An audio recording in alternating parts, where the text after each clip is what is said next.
మీరందరూ నిర్ణయం తీసుకుంటేనే ఆ మందు అనేది మీ ఊర్లోకి రాకుండా ఉంటుంది.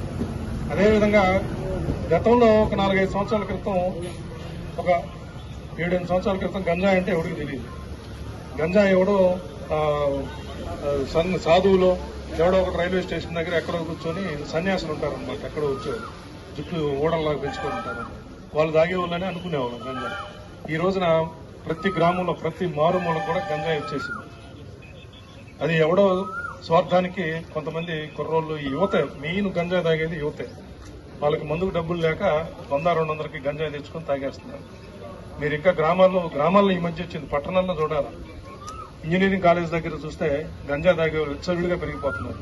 మన పిల్లలు కూడా పట్టణాలకు పోయి చదువుకోవాలని మనం కోరుకుంటాం, అవునా కాదా? ఈ గంజాయికి యువత అలవాటైపోయి మీరు వాడి ఎగ్జామ్ ఫీజుకి, కాలేజ్ ఫీజుకి, ట్యూషన్ ఫీజుకి పంపించే డబ్బులు కూడా వాడు కనీసం ఎగ్జామ్స్ కూడా రాయకుండా ఈ గంజాయి దీని మత్తులో పడిపోయి ఈ డబ్బులన్నీ నాశనం చేసుకొని చివరికి ఒకరోజు వాడు ఎట్లాంటి స్థితిలో కనపడతా అంటే చావు బతుకు నుంచి కొట్టుమిట్టాడుతుంటాడు అనమాట. ఆ సమయంలో ఆ కొడుకుని ఆ తండ్రి చూస్తే ఎంత బాధపడతాడో. డాక్యుమెంట్స్ మీ పేరు మీదకి ట్రాన్స్ఫర్ చేయించుకోండి, అర్థమవుతుందా? అదేమి లేకుండా ఏదో ఒక బండి ఉంది కదా, 2 చక్రాలన్నీ నడుపుకుని తిరుగుతూ ఉంటే మేము చేరుకు పోతున్నాం, పన్నుకు పోతున్నాం, మమ్మల్ని ఎవరు పట్టించుకుంటారు అంటే కుదరదు. మీకు ఒక బండి, దొంగ బండి మీరు కొన్నారంటే ఆ బండి ఎక్కడి నుంచి వచ్చింది? ఎవరో మనలాంటి మన సోదరుడు ఎవరో ఒకరు పోగొట్టుకుంటేనే మన దగ్గరికి వచ్చేది. వాడు ఎక్కడో ఏడుస్తూ ఉంటాడు, నా బండి పోయిందని చెప్పి పోలీస్ స్టేషన్ చుట్టూ తిరుగుతూ ఉంటాడు. నువ్వే హ్యాపీగా 5,000కి 10,000కి తక్కువ రేటు కొనుక్కొని ఇక్కడ ఎంజాయ్ చేసుకుంటాం. కరెక్టా? అది కరెక్టేనా చెప్పండి? కాదు. కాబట్టి దయచేసి దాన్ని మనం ఎంకరేజ్ చేయకూడదు. దొంగ బండి మనం కొంటున్నామంటే ఎవరిని ఎంకరేజ్ చేసినట్టు చెప్పండి, గట్టిగా చెప్పండి. దొంగని ఎంకరేజ్ చేసినట్టే. వాడిని ఇంకో బండి దొంగతనం చేసుకొని తీసుకురారా అన్నట్టు చెప్పినట్టేనా కాదా? అదే కొనేవాడు లేకపోతే వాడు ఏం చేసుకుంటాడు? ఒక బండి దొంగతనం చేస్తాడు, దాన్ని ఎక్కి తిరుగుతాడు, తిరిగినంతసేపు ఎవడో కొనకపోతే ఇంక చేయడు ఆ పని, అవునా కాదా? కాబట్టి ఈ దొంగ బళ్ళు కొనే సంస్కారం అనేది దీన్ని వదిలేసేయండి. తక్కువ రేటుకు వస్తుంది కదా అని చెప్పి బండి కొన్నారంటే దాని వెనకాల కేసులు కూడా వస్తాయి.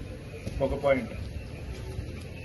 రెండవది, రాబోయే లోకల్ బాడీ స్థానిక సంస్థల ఎన్నికలను ప్రశాంతంగా జరపడం కోసం పోలీసు వారి ద్వారా మీకు హెచ్చరిక జారీ చేయడం జరుగుతుంది. ఎవరైనా సరే ఎన్నికల్లో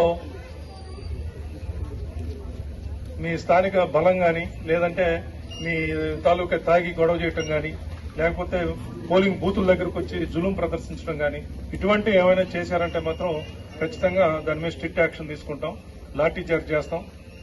ఎక్కడ కొడతారో తెలీదు. ఎలక్షన్ అనేసరికి సెంట్రల్ ఫోర్స్ కూడా వచ్చింది, సపరేట్ ఫోర్స్ వస్తారు గట్టిగా. వాళ్ళకి మన భాష కూడా రాదు, వాళ్ళు ఏం చేస్తారో తెలీదు. మీరు కనుక చట్టాన్ని వ్యతిరేకించి కనుక చట్టాన్ని ఉల్లంఘించి మీ ఇష్ట ప్రకారం కనుక ప్రవర్తించారంటే మాత్రం గట్టిగానే కొడతారు. కాబట్టి గతంలో మీ ఊర్లో ఎప్పుడైనా లాఠీ చార్జ్ జరిగిందా? ఎలక్షన్ టైంలో జరిగిందా? అంతకన్నా ఇంకా తీవ్రంగా ఉండబోతున్నాయి. ఈసారి పల్నాడు ఎలక్షన్, పోయిన ఎలక్షన్ లో పల్నాడు బాగా దేశవ్యాప్తంగా పేరు పొందింది కాబట్టి ఈసారి ఇక్కడ దీని మీద ప్రత్యేకంగా దృష్టి కేంద్రీకరించారు. కాబట్టి ఎవరైనా సరే ఎలక్షన్లప్పుడు ప్రశాంతంగా ఎవరు ఓటు వాళ్ళు వేసుకోవాలి, కానీ ఎవరైనా కానీ ఎక్కువ చేయాలనుకుంటే మాత్రం అనవసరంగా దెబ్బలు తింటారు. గుర్తుపెట్టుకోండి, ఎవరికి నచ్చిన ఓటు వాళ్ళు ఎవరికి కావాలంటే వాళ్ళకి వేసుకోవచ్చు. దానికి రాజ్యాంగం హక్కు కల్పించింది కాబట్టి దాన్ని ఎవరు కాదన్నారు. కొంచెం పక్కరండి బస్సు పని. కానీ చట్టాన్ని మీ చేతిలో తీసుకొని చట్టాన్ని ఉల్లంఘిస్తూ ఇష్టం